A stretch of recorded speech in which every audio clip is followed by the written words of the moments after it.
पातालखंड शत्रुघ्न के द्वारा विंध्योन्माली और उग्रदष्ट्र का वध तथा उसके द्वारा चुराए हुए अश्व की प्राप्ति। शेष जी कहते हैं, मुनिवर, रथियों में श्रेष्ठ शत्रुघ्न आदि बहुसंख्यक राजे महाराजे करोड़ों रथों के साथ चले जा रहे थे। इसी समय उस मार्ग पर सहसा अत्यंत भयंकर अंधकार छा गया, जिसमें बुद्धिमान पुरुषों को भी अपने यहाँ पराये की पहचान नहीं हो पाती थी। तदंतर पाताल निवासी विंध्योन्माली नामक राक्षस निशाचरों के समुदाय से घिरा हुआ वहां आया। वह रावण का हितैषी सुहृद था। उसने घोड़े को चुरा लिया। फिर तो 2 ही घड़ी के पश्चात वह सारा अंधकार नष्ट हो गया। आकाश स्वच्छ दिखाई देने लगा। शत्रुघ्न आदि वीरों ने एक दूसरे से पूछा, घोड़ा कहाँ है? उस अश्वराज के विषय में परस्पर पूछताछ करते हुए वे सब लोग कहने लगे, अश्वमेध का अश्व कहाँ है? किस दुर्बुद्धि ने उसका अपहरण किया है? वे इस प्रकार कह ही रहे थे कि राक्षस राज विंध्योन्माली अपने समस्त योद्धाओं के साथ दिखाई दिया। उसके योद्धा रथ पर विराजमान हो अपने शौर्य से शोभा पा रहे थे। विंध्योन्माली स्वयं एक श्रेष्ठ विमान पर बैठा था और प्रधान राक्षस उसे चारों ओर से घेर कर खड़े थे। उन राक्षसों के मुख दूषित एवं विकराल थे, दाढ़ें लंबी थी और आकृति बड़ी भयानक थी। वे ऐसे दिखाई दे रहे थे मानो शत्रुघ्न की सेना को निगल जाने के लिए तैयार हो। तब सैनिकों ने राजाओं में श्रेष्ठ शत्रुघ्न से निवेदन किया, राजन, एक राक्षस ने घोड़े को पकड़ लिया है। अब आपको जैसा उचित जान पड़े वैसा कीजिए। उनकी बात सुनकर शत्रुघ्न अत्यंत रोष में भर गए और बोले, कौन ऐसा पराक्रमी राक्षस है जिसने मेरे घोड़े को पकड़ रखा है? फिर वे मंत्री से बोले, मंत्रीवर बताओ, इस राक्षस से लोहा लेने के लिए किन किन वीरों को नियुक्त करना चाहिए जो उसका वध करने के लिए उत्साह रखने वाला, अत्यंत शूर, महान शस्त्र धारण करने वाले तथा प्रधान अस्त्रवेत्ताओं में श्रेष्ठ हो। सुमति ने कहा, हमारी सेना में कुमार पुष्कल महान वीर अस्त्र शस्त्रों के ज्ञाता और शत्रुओं को ताप देने वाले हैं। अतः ये ही विजय के लिए उद्धत हो युद्ध में उस राक्षस को जीतने के लिए जाएं। इनके सिवा लक्ष्मी निधि हनुमान जी तथा अन्य योद्धा भी युद्ध के लिए प्रस्थित हो। वीरों में अग्रगण्य अमात्य सुमति के ऐसा कहने पर शत्रुघ्न ने सग्राम कुशल वीर योद्धाओं से कहा, सब प्रकार के अस्त्र शस्त्रों में प्रवीण पुष्कल आदि जो वीर यहाँ उपस्थित थे, वे राक्षस को मारने के विषय में मेरे सामने कोई प्रतिज्ञा करें। पुष्कल बोले, राजन, मेरी प्रतिज्ञा सुनिए। मैं अपने पराक्रम के भरोसे सब लोगों के सुनते हुए यह अद्भुत प्रतिज्ञा कर रहा हूँ। यदि मैं अपने धनुष से छूटे हुए बाणों की तीखी धार से उस दैत्य को मूर्छित न कर दूं, मुख पर बाल छितराए, यदि वह धरती पर न पड़ जाए, यदि उसके महाबली सैनिक मेरे बाणों से छिन्न भिन्न होकर धाराशायी न हो जाए, तथा यदि मैं अपनी बात सच्ची करके न दिखा सकूं, तो मुझे वही पाप लगे जो विष्णु और शिव में तथा शिव और भक्ति में भेद दृष्टि रखने वाले को लगता है। श्री रघुनाथ जी के चरण कमलों में मेरी निष्कल भक्ति है, वही मेरी कही हुई सब बातें सत्य करेंगी। पुष्कल की प्रतिज्ञा सुनकर युद्ध कुशल हनुमान जी ने श्री रामचंद्र जी के चरणों का स्मरण करते हुए यह कल्याणमय वचन कहा, योगी जन अपने हृदय में नित्य निरंतर जिनका ध्यान किया करते हैं, देवता और असुर भी अपना मुकुट मंडित मस्तक झुकाकर जिनके चरणों में प्रणाम करते हैं, तथा बड़े बड़े लोकेश्वर जिनकी पूजा करते हुए अयोध्या के अधिनायक भगवान श्री रामचंद्र जी मेरे स्वामी हैं। मैं उनका स्मरण करके जो कुछ कहता हूँ वह सब सत्य होगा।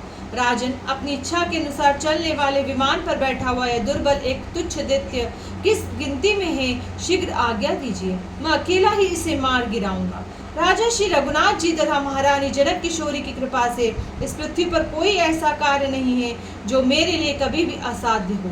यदि मेरी कही हुई यह बात झूठी हो तो मैं तत्काल श्री रामचंद्र जी की भक्ति से दूर हो जाऊं। यदि मैं अपनी बात झूठी कर दूं तो मुझे वही पाप लगे जो काम मोहित शूद्र को मोहवश ब्राह्मणी के साथ समागम करने से लगता है, जिसको सूंघने से मनुष्य नरक में पड़ता है, जिसका स्पर्श करने से रौरव नरक की यातना भोगनी पड़ती है, उस मदिरा का जो पुरुष जीवा के स्वाद के वशीभूत होकर लोलुपतावश पान करता है, उसको जो पाप होता है वह मुझे ही लगे। यदि मैं श्री राम जी की कृपा के बल से अपनी प्रतिज्ञा को सत्य न कर सकूं, तो निश्चय ही उपयुक्त पापों का भागी हूँ।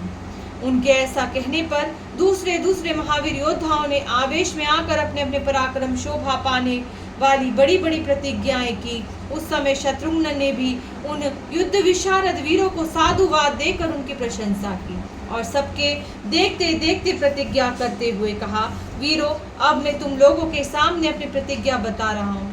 यदि मैं उसके मस्तक को अपने साए को काट कर छिन्न भिन्न करके धड़ और विमान से नीचे पृथ्वी पर न गिरा दूं, तो निश्चय ही मुझे वह पाप लगे जो झूठी गवाही देने, सुवर्ण चुराने और ब्राह्मण की निंदा करने से लगता है।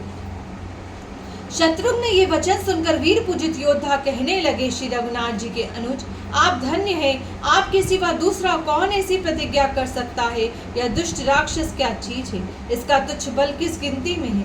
महामते, आप एक ही क्षण में इसका नाश कर डालोगे। ऐसा कहकर वे महावीर योद्धा अस्त्र शस्त्रों से सुसज्जित हो गए और अपनी प्रतिज्ञा पूरी करने के लिए युद्ध के मैदान में उस राक्षस की ओर प्रसन्नता पूर्वक चले। वह इच्छानुसार चलने वाले विमान पर बैठा था। पुष्कल आदि वीरों को उपस्थित देख उस राक्षस ने कहा, अरे राम कहाँ है? मेरा सखा रावण को मारकर वह कहाँ चला गया? आज उसको और उसके भाई को भी मारकर उन दोनों के कंठ से निकलती हुई रक्त की धारा का पान करूंगा और इस प्रकार रावण वध का बदला चुकाऊंगा। पुष्कल ने कहा, दुर्बुद्धि निशाचर, क्यों इतनी शेखी बगा रहा है? अच्छे योद्धा संग्राम में डिंग नहीं हाँकते, अपने अस्त्र शस्त्रों की वर्षा करके पराक्रम दिखाते हैं। जिन्होंने सूरत सेना और सवारियों सहित रावण का संहार किया है, उन भगवान श्री राम के अश्व को लेकर तू कहाँ जा सकता है? शेष जी कहते ही युद्ध में उन्मत्त होकर लड़ने वाले वीर पुष्कल को ऐसी बातें करते देख राक्षस राज विंधुमाली ने उसकी छाती को लक्ष्य करके बड़े वेग से शक्ति का प्रहार किया। उसे आती देख पुष्कल ने तेज धार वाले तीखे बाण से उसके टुकड़े टुकड़े कर डाले तथा अपने धनुष पर बहुत से बाणों का संधान किया जो बड़े ही तीक्ष्ण और मन के समान वेगशाली थे। वे बाण राक्षस की छाती में लगकर तुरंत ही रक्त की धारा बहाने लगे। पुष्कल के बाण प्रहार से राक्षस पर मोह छा गया। उसके मस्तिष्क में चक्कर आने लगा तथा वह अचेत होकर अपने कामक विमान से धरती पर गिर पड़ा। विंधुनमाली का छोटा भाई उग्रदष्ट्र वहां मौजूद था। उसने अपने बड़े भाई को जब गिरते देखा तो उसने पकड़ लिया और पुनः विमान के भीतर ही पहुंचा, क्योंकि विमान के बाहर उसे शत्रु की ओर से अनिष्ट प्राप्त होने की आशंका थी। उसने बलवानों में श्रेष्ठ पुष्कर से बड़े रोष के साथ कहा, दुर्मते, मेरे भाई को गिराकर अब तू कहाँ जाएगा? पुष्कर के नेत्र भी क्रोध से लाल हो उठे थे।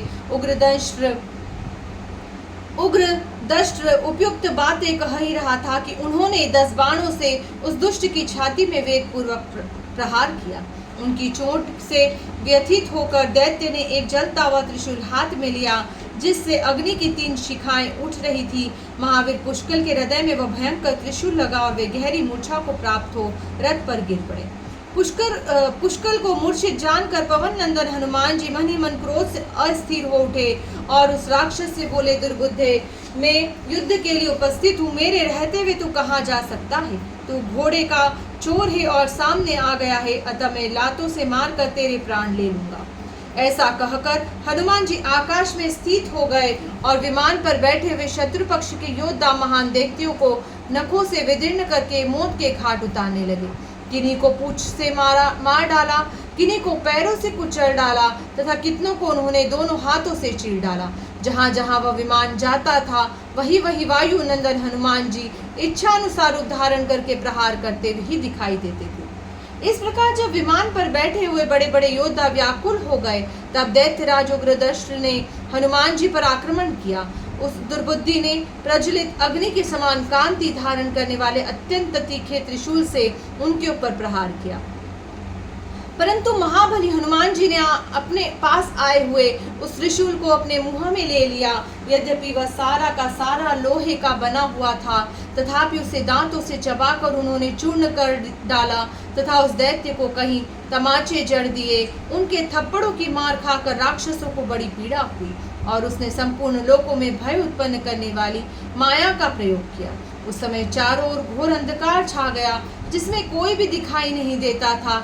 इतने बड़े जन समुदाय में वहां अपना या पराया कोई भी किसी को पहचान नहीं पाता था। चारों ओर नंगे कुरूप उग्र एवं भयंकर दैत्य दिखाई देते थे। उनके बाल बिखरे हुए थे और मुख विकराल प्रतीत होते थे। उस समय सब लोग व्याकुल हो गए, सबको एक दूसरे से भय होने लगा।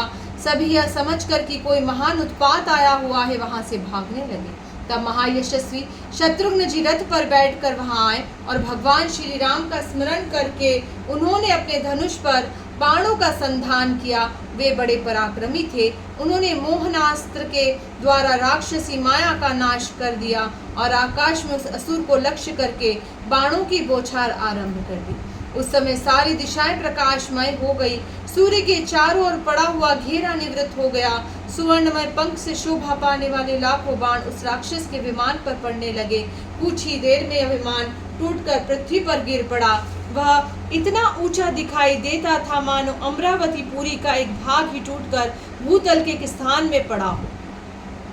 तब उस दैत्य को बड़ा क्रोध हुआ और उसने अपने धनुष पर अनेकों बाणों का संधान किया तथा राम भ्राता शत्रुघ्न को उन बाणों का निशाना बनाकर बड़ी विकट गर्जना की। शत्रुघ्न बड़े शक्तिशाली थे। उन्होंने अपने धनुष पर वायव्यास्त्र का प्रयोग किया जो राक्षसों को कपा देने वाला था। उस अस्त्र की मार खाकर व्योमचारी भूत बेताल मस्तक के बाल छितराए आकाश से पृथ्वी पर गिरते दिखाई देने लगे। राम भ्राता शत्रुघ्न के उस अस्त्र को देखकर राक्षस कुमार ने अपने धनुष पर पशुपतास्त्र का प्रयोग किया। समस्त वीरों का विनाश करने वाले उस अस्त्र को चारों ओर फैलते देखकर उसका निवारण करने के लिए शत्रुघ्न ने नारायण नामक अस्त्र छोड़ा। नारायणास्त्र ने एक ही क्षण में शत्रु पक्ष के सभी अस्त्रों को शांत कर दिया। निशाचरों के छोड़े हुए सभी बाण विलीन हो गए। तब विंधु माली ने क्रोध में भरकर शत्रुघ्न को मारने के लिए तीक्ष्ण एवं भयंकर त्रिशूल हाथ में लिया। उसे शूल हाथ में लिए आते देख शत्रुघ्न ने अर्धचंद्राकार बाण से उसकी भुजा काट डाली। फिर कुंडलों सहित उसके मस्तक को भी धड़ से अलग कर दिया। भाई का मस्तक कट गया। यह देखकर प्रतापी उग्रदष्ट ने शूरवीरों द्वारा सेवी शत्रुघ्न को मुक्के से मारना आरंभ किया, किंतु शत्रुघ्न ने क्षुरप्र नामक सायक से उसका भी मस्तक उड़ा दिया। तदंतर मरने से बचे हुए सभी राक्षस अनाथ हो गए। इसलिए उन्होंने शत्रुघ्न के चरणों में पड़कर वह यज्ञ का घोड़ा उन्हें अर्पण कर दिया। फिर तो विजय के उपलक्ष्य में वीणा झंकृत होने लगी। सब और शंख बज उठे तथा शूरवीरों का मनोहर विजयनाद सुनाई देने लगा। जय श्री राम।